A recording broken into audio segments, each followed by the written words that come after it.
What is good, YouTube? Quinway basketball analysis, holding it down for analysisplayground.com. We're going to talk about the top five point guards in the NBA based off the play ins, based off the playoffs, based off the regular season. And I'm going to try to give you all my honorable mentions and why they could have made it, why they in the conversation, and why they didn't make it. And I'm also going to give you my five all the way to number one. People love these. People always look forward to them. I get asked a lot of questions every day about basketball, and I think that we should start this weekend off pretty fun with one of the deepest and toughest positions to play in the NBA on both ends of the court, the point guard position, which is just amazing right now, and a highlight to the NBA. Drew Holiday, Olympic gold medalist, NBA champion, one of the elite defenders in the league. Even though I've been saying Drew Holiday is underrated, he's underrated, he's underrated. Now people noticing, now players vouching for him. Now he's proven it. Gets traded from New Orleans right to Milwaukee and wins the ship, and was a huge point for them to even give him the extension because they knew how valuable he was to that team. And then for him to play the type of defense that he played in the Olympics, but not only that, in the finals, not only that, to even get to the finals, even without Giannis going down. Remember, in the Atlanta series, he was huge offensively those games too, which really helped the Bucks advance to the NBA Finals. And they did that thing by finishing it off. Drew Holiday, inconsistency is scoring. One game he can be a menace defensively, but he can't make a shot, a layup, a jumper, a three. Some games he steps up in the big moments. Some games he has great games where he's making everything. But the inconsistent offense is the thing that holds him back from being at the top of the top. But he's not that far from it. And even though he's in his 30s, he still showed that he has a lot left in the tank. So if you're a Bucks fan, you should be happy about having Drew Holiday as your point guard of the future and as the present too. Trey Young, he showed out in the playoffs. Ice Trey. I remember watching the Knicks game, and I was like, Ice Trey, it's time for you to show up. It's time for you to go out there and close these guys out. And he did it. Even though I did pick the Hawks to win that series, a lot of it has to do with how dominant and how great Trey Young is as a floor general, picking apart defenses, causing chaos in the pick and roll, being able to drive, floater, free throw, three, and just literally do everything on the court. But defensively, he still was a problem. They still had to hide him. They still had to find different ways to put him on weaker defenders just because they know that he can be exploited. And even when you switch, you still can exploit him. And even though I love what Trey Young did, and I like the fact that he was able to pull this Hawks team who didn't even believe, people didn't believe that they can get out of the first round to get into the Eastern Conference Finals in your first run in the playoffs, just shows you how special of a player that he really is. But ultimately, he came short defensively, efficiently from the field, and also still very flashy and turnover prone. Russell Westbrook made a run at the end of the season to really turn a lot of people's heads, helping getting the Wizards in the playoffs. Not only that, averaging a triple double, locking it up before the season even ended. The rebounding is amazing for a point guard. The passing is still a little tricky because he turns the ball over a lot and make a lot of blind passes or careless passes too. But there's no denying that this man is strong. He can get to the basket. He can get hot from mid range, and he just causes a lot of confusion just because he can spill to the rim, kick out to shooters, throw lobs, throw dump passes, but also take over. And even though he fails a lot in the clutch and he really shows weaknesses in the playoffs, when you look at the overall impact on the game, he leaves his imprint on every team, whether it works or not. Number five, Chris Paul. He would be higher, but I feel like Chris Paul in the finals disappointed a little bit. He had a great start, and this never really had that dominant performance again. Still is a great defender for his position. Still is a good, efficient player from mid-range from three. Handles the ball well. Still very huge with the IQ, picking apart, telling people where to be, telling how guys can get open, knowing when they're open, knowing when to make the pass. It was just a little uncharacteristic of him in the finals. And he did have some bad shooting games also in the playoffs, but he also had games where they closed or they needed him to step up.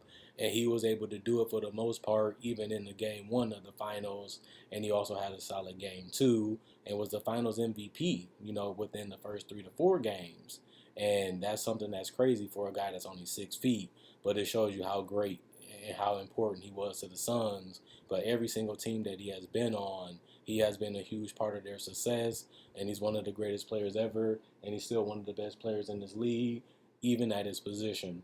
Number 4, Kyrie Irving, 50, 40, 90, Irie. The guy that I call Kyrie Irving is a bucket getter, a guy that really not known for his defense, but can score like crazy, can get to the paint, finish left, right, through contact, through acrobatic finishes. Not only that, great free throw shooter, great three-point shooter, and showed a little bit more passing than he usually does. And that's something that he had to grow as a player and with maturity, and also playing with more talent, more spacing than he has ever done in his NBA career. And we also saw Kyrie become more of a team player. He really embraced playing with great players and playing off of them, just like he did in Cleveland. But I feel like he deferred a lot more to KD than we ever thought that he would. He seemed like in the beginning of the season he wanted KD to, pass the throne to him.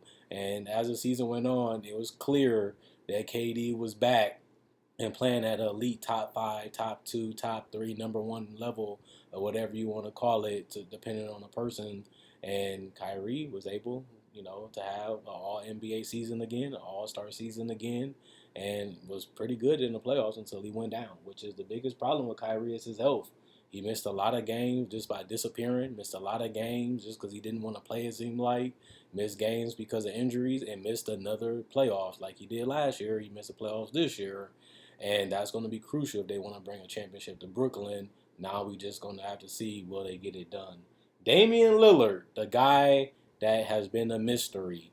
Some people love Dame, some people ride for Dame, but it's undeniable that he's at the top of this class. When a guy can give you 28 points per game, when a guy can close games, steal games, will games, it's hard to leave him out of the top 3 at this point, even if he's not a great rebounder, even if he's not a great defender, even if he doesn't significantly make his teammates better. His playmaking has got better. His vision has improved. His scoring is basically on a level of all 3 of these guys that I mentioned, and higher than other ones that was on the honorable mention.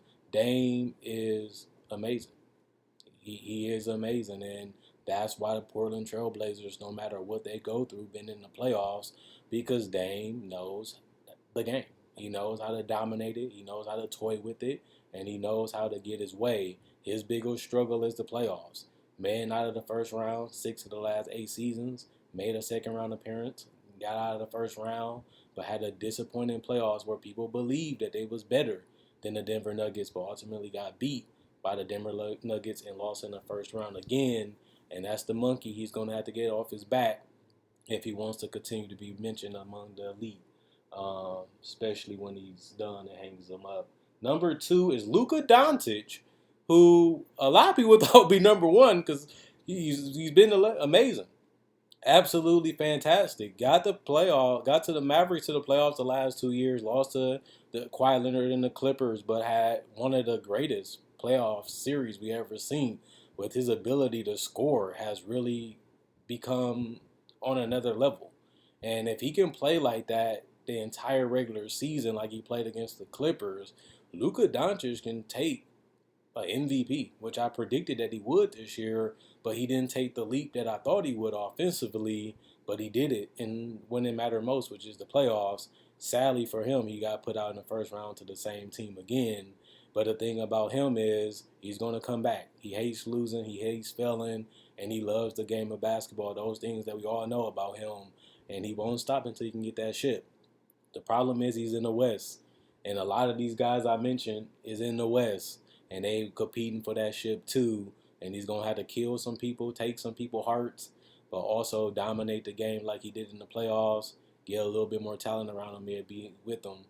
The problem with Luka is efficiency. still struggling from the free throw line, struggling with the turnovers, and still kind of shy defensively, not really trying to be the man and stand up when he needs to, and even try a lot harder defensively, kind of gives up or, accepts, a lot of people taking shots at him or trying to score on him, and you just can't do that when you're the leader, especially in the playoffs, which he did. Stephen Curry didn't make the playoffs out of all these guys, but was in the conversation for MVP, even though his team was the ninth team in the playoff race, which is crazy.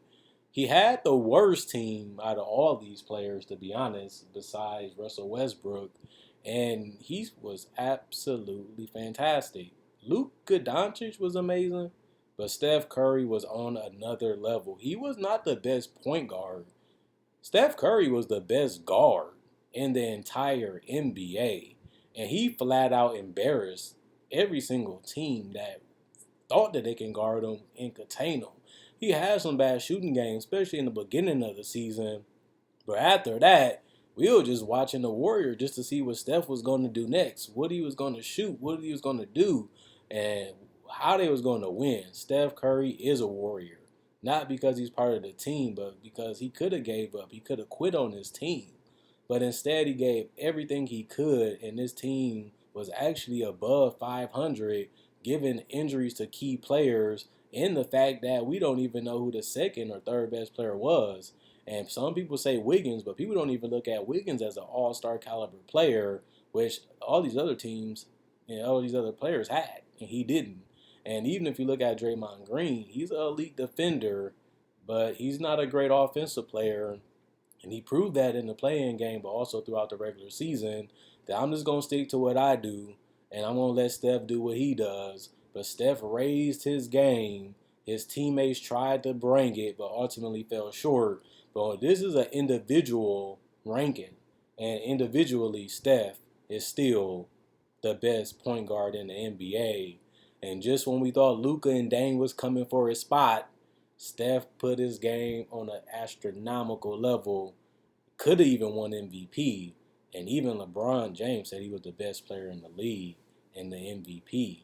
And if you getting praise from the guy that everybody loves, and everybody loves him a lot, Steph Curry definitely I give him his props. He's the best guard in the league. And for him to be only 6'3", not the greatest defender, not the greatest athlete, but absolutely destroyed the NBA, won a scoring champion when people didn't even think he can do it, and erupted and got it done. Steph Curry is going to be must-see TV for a very long time, and he has been for a long time.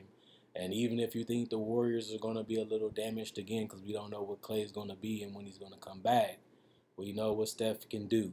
He fell off last year, he re-upped this year, and put the world on notice that he still is the best guard / point guard in the league.